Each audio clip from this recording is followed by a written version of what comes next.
Kanang babae sa pinadayag, 12, Pastor, kinsa man na? Ang pinadayag kapitulo 12. Unsa nga babae ang imong giignon niya nga sa 12? Kato akong gibasa ganina? Kanang babae nga ginisagad lao, nagtulog-tulan, then gilutos ganito siya sa trago. Okay, daghang salamat. Sa kaning gisgutan dinhi sa imong giingon nga 12 bersikulo 1. Okay?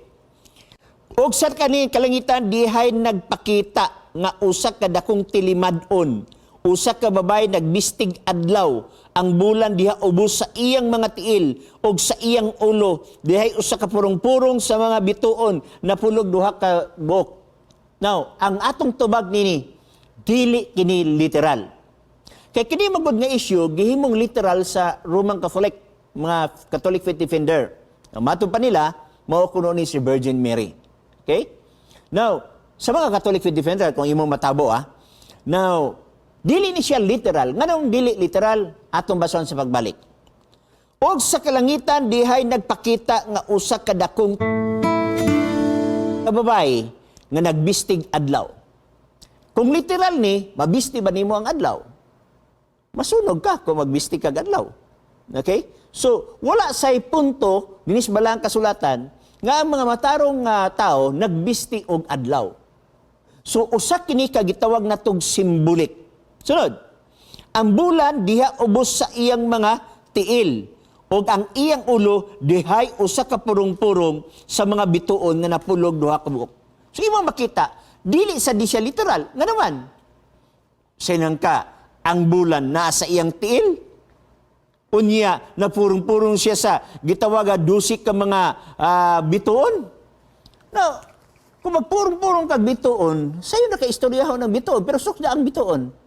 Kining adtong adlaw nga biyahion sa gitawag nato og light nga ang gilayon is 93 million miles ang adlaw. Og ang adlaw gi-consider sa siyensya nga kini siya usa ka stars. Now kung moingon ta nga literal ni, pertinda ko ani bayhana. Kay nga naman, 12 ka stars palibot sa iyang ulo. Napa siyang ulo, binidako kay nga babae. O ang iyang tiil naa diha sa bulan, pertinda ko sa babae. So dili kini siya literal nga babae. Kini siya kung ato basahon naghisgot usab ni siya nga diin sa Dios nagingon. Og siya mabdos og nagsyagit, okay? Tungod sa kasakit sa pagbati, tungod sa kasakit sa pagpanganak. Og dihay usab pa ka laing tilimad-on nagpakita sa kalangitan. O niya aduna diha ang dakong dragon. Now, sa mga Bible scholars, mga Bible commentaries, dili ma-prove na kini siya si Virgin Mary. Okay? In the first place, si Virgin Mary patay na. O watay na mabasa sa Biblia, nga nabanhaw si Virgin Mary. Nga tuan na sa langit. Nagpaabot si Virgin Mary sa pagbalik ni Jesus Christ. Now, unsa di ay ni ang babae? Sa makadaghan ang babae, gihulagway og iglesia. Okay? Kung inyong mamatikdan igsoon nga si Kristo mubalik og mga sawa sa iyang iglesia. Kung sa imong tan-awon sad dinhi sa gitawag natong Isaias kapitulo 4, imong mahulagway nga dili literal usab ang babae. Gani kung imong tan-awon dinhi basahon nako matud pa niya dinhi.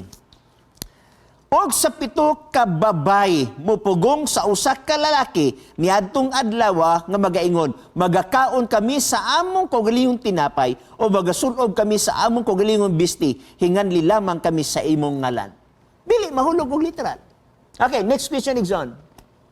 Okay, nawala ang color, no? Amahin ta tong color kay at least maka-follow up. Tagaagi na tong panahon ang mga itawag na to og mga follow up exon. Okay, color, go ahead, palihog.